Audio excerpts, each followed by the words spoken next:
Hey everyone, ready for a deep dive into something pretty fascinating. It's a little unsettling too, to be honest, Yeah, a little bit. but super important, especially these days. Absolutely. We're talking about security, but not just any security. We're going deep into the world of Internet Plus, where everything is a computer. Right. Everything is connected. Everything is connected. I think Exactly, like literally everything. Yeah. And you sent us this book, Click Here to Kill Everybody by Bruce Schneier. Oh yeah, great book.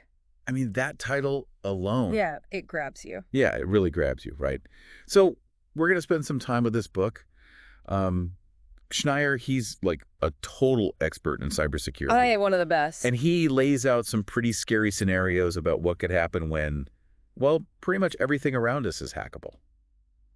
Yeah, I mean, the internet's not just for computers and phones anymore, right? Right. It's in cars, medical devices, even like clothing. Everything. All of these things become potential targets for hackers. It's wild, right? I mean, think about it. Your coffee maker, your thermostat, even your car. Like, all of this stuff could be vulnerable. Absolutely. I read this thing about, like, the Department of Homeland Security. They actually remotely hacked a Boeing 757 back in 2017. Oh, wow. And, like, they didn't release a lot of details about how they did it, which is kind of scary. Right.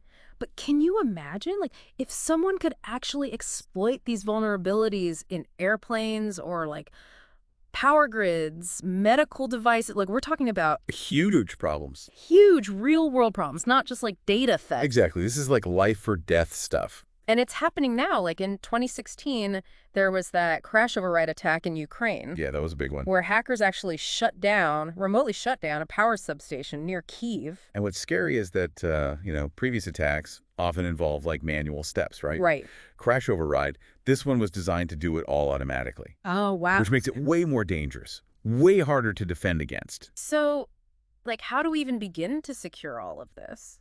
I mean, Schneier seems pretty skeptical that we can just keep, like, patching things up, He's got a point, right? Yeah. Because patching relies on finding a vulnerability, creating a fix, and then getting everyone to install that fix. Right. But there are just so many undiscovered vulnerabilities out there. Yeah. It's almost impossible to keep up. And think about it, trying to patch millions of different devices. Yeah, it's like, forget about it. Like not everyone is eager to update their software either. Right. He actually gave this example of Chrysler. They had to recall, like, 1.4 million vehicles just to fix a security flaw. Wow. And they actually had to mail USB drives to every owner to update the software. Oh, man. And then there's the whole issue of passwords. Don't even get me started on passwords. I know. Schneier pretty much says they're useless for securing anything important these days. Yeah, they're so easily stolen. And, once someone has your password, they have access to everything. It's scary, right? And then there's this whole issue of attribution, like figuring out who's actually behind an attack. Right. Because it's getting harder and harder. It's really difficult. Yeah. Like, it's almost like trying to solve a crime in a city with no cameras and everyone's wearing a mask, Wow. Yeah. It's really hard to track down who's responsible. Yeah. So we've got all these devices. They're super vulnerable. It's hard to patch them. Passwords are basically useless. And we can't even figure out who's attacking us. It's a mess. It's a bit of a mess, right? Yeah. So what do we do? Well, Schneier's got some ideas, but they're not exactly easy solutions. Okay, well, let's dive into those then. I mean, it's like we're giving away the keys to our houses without even knowing it. It's true. Like, we all know our phones track us, right? Right. But Schneier really lays it all out, like how much information our phones are actually collecting. Yeah. It's kind of creepy, honestly. Yeah, it is a little bit unsettling. Our phones know not just where we are, but like our routines, who we hang out with, even what we're thinking about based on like our searches and the apps we use. Yeah, it's all right. All that information is just out there. And it's not just companies using this data. Right. Yeah. They want to sell us stuff, target us with ads. Right. But governments are also tapping into this information. For surveillance. Exactly. So, like, is anything actually private anymore? That's a good question. It's a little scary, right? It is. And what's worse is that this information can be used to manipulate us. Oh, yeah. Influence our decisions, predict our behavior. That's a bit unsettling. Yeah, definitely. Okay, so we're super trackable, harder than ever to figure out who's behind the attacks, what else. Well, then there's the rise of cyber warfare. Oh, right. Which is kind of a whole other level of scary. Yeah. It's not just about stealing information anymore. Right. It's about nations using the internet plus to, like, sabotage each other. Yeah, I mean, like Stuxnet. Oh, That yeah. was a pretty big deal. That was a wake-up call for a lot of people That sophisticated worm the U.S. and Israel used against Iran, back in 2010, yeah. it targeted the software controlling those Iranian centrifuges Right. and basically caused them to self-destruct. It was a pretty sophisticated attack Yeah, and it showed the world that cyber attacks can have these real-world consequences. and really serious consequences. They're not just superpowers doing this, right? No, not at all. Smaller nations can also inflict a lot of damage. Right. Like the Russian attacks on Estonian and Georgian and Ukrainian networks. It's almost like a David and Goliath kind of thing, right? Exactly. A small country with advanced tech can disrupt critical infrastructure, Yeah. even cripple the economy of a much larger nation. So, like, what do we do? Are we just doomed? Well, Schneier does offer some hope, but it might be a little controversial. Okay, I'm intrigued. What is it? He thinks we need more government regulation. Hmm. He argues that government is the only one powerful enough to set and enforce these security standards. Across this whole crazy network. Exactly. Yeah, I mean, I can see how that could be controversial. Well, sure. Like, wouldn't that stifle innovation? It's a possibility. Like, how do we balance security with progress? Right. It's a tough question. I mean, technology changes so fast. It does. Can regulations even keep up?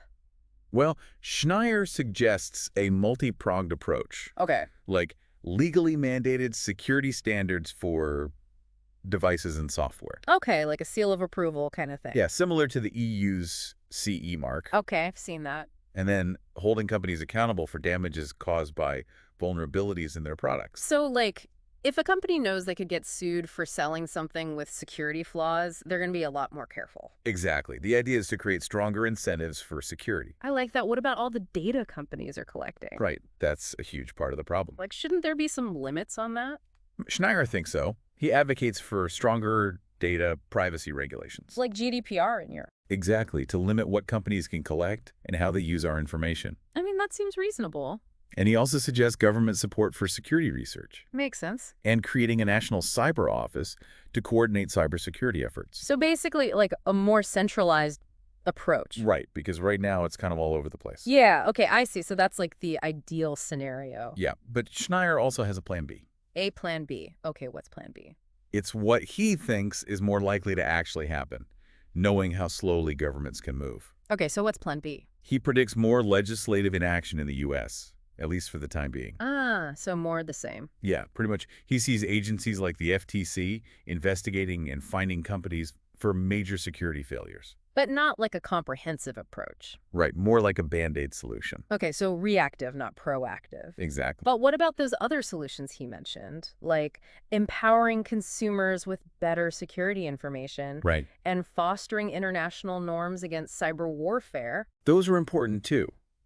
If consumers are more informed about the risks, Yeah. they can make better choices about the devices they buy and how they use them. Right. And then there's the idea of a cyber peace. A cyber peace. What is that? Like world peace, but for the internet? Kind of, it's a shift from seeing every nation as a potential enemy in cyberspace, Okay.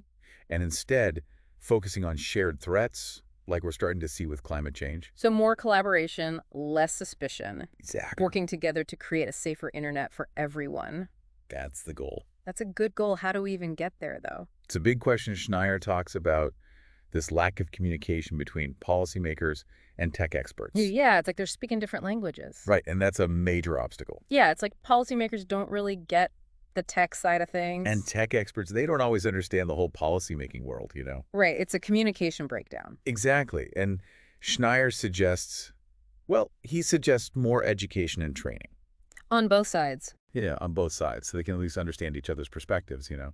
Right, because if they can't even talk to each other. Exactly. How are they going to solve anything? Right, and he also talks about more collaboration, Yeah. like actual dialogue, so they can come up with solutions that, actually work. Right. Solutions that are both technically sound and politically viable. It sounds so simple, I know. but it seems like a really big challenge. It is. Like, we need to build bridges between these two worlds. Oh, do you? And honestly, we need more people to be part of this conversation. Absolutely. It can't just be like the policymakers and the tech experts. It's got to be everyone. This affects all of us. Right, exactly. And here's a final kind of thought-provoking point from Schneier. Okay. He says that, like, we tend to think about security as this, like, zero-sum game. Right. Like, my security versus your security, or, like, national security versus individual privacy. Right. Like we have to choose one or the other. Yeah, and Schneier thinks that's a totally false way to look at it. It is. It's not that simple. Yeah, he says that true security, like real security, is Okay. about collective security. Right. Everyone working together. Yeah, creating a world where everyone is safer, not just like a select few. It's a really powerful idea. It is. It really changes how you think about this whole thing. So, for everyone listening, for you, Yeah, think about it. what are your big takeaways from our deep dive into click here to kill everybody? What stood out to you? What worries you the most about this whole internet plus world? What gives you hope? We really want to hear your thoughts. Remember, stay curious, stay informed. And most importantly, stay engaged. Yeah, stay engaged in shaping a secure future Ow. because this is an increasingly interconnected world and we're all in this together. Until next time.